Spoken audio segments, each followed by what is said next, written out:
Lesson connection. Yeah, we're going to learn something, viewers. Let's listen to this. This is very interesting. I had to go into depth on this one. Go ahead. The book Hidden Figures, The American Dream and the Untold Story of the Black Women, Mathematicians Who Helped Win the Space Race, recounts the lives of unforgotten pioneers who wisely and bravely overcame multiple obstacles to help others reach the stars. Yes. No, these human supercomputers helped to put an American into orbit around the world. Yep. So put another man to the moon back in '69. Go ahead. Amen. At the height of the Cold War, their co-workers and their nation desperately wanted to beat the Russians, especially since the Soviet Union jumped out to an early lead in the space race, surging past the United States with the Sputnik satellite. That satellite was launched back in 1957.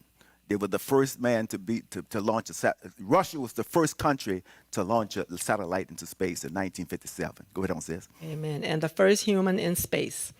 However, these women dealt with another type of war on their home soil. They fought battles of prejudice and gender discrimination on a daily basis. The Langley Research Center was segregated and prescribed not only separate restrooms, but also a segregated table in the cafeteria for Black employees. If they were not belittled for their gender.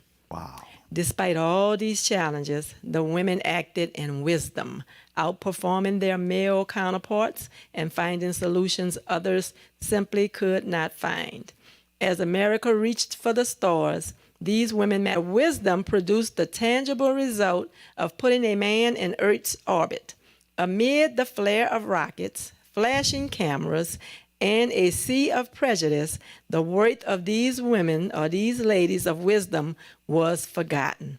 Until one day, someone told their story, and the world saw their sheer knowledge, composure, and perversity. Although it took far too long for their success story to get off the ground, they proved that America could not soar unless these wise women helped their nation boldly go where it had never gone before. If I'm not mistaken, this story was told back in 2016, after all those years. When I think about these three women of wisdom, and with the research center, it was the first and the oldest NASA center located in Virginia, Norfolk, Virginia. And it was there that you had, when I think about these three women, I think about I call them actually the female Hebrew women, the three. Just if Dorothy, anyone would have known her fame,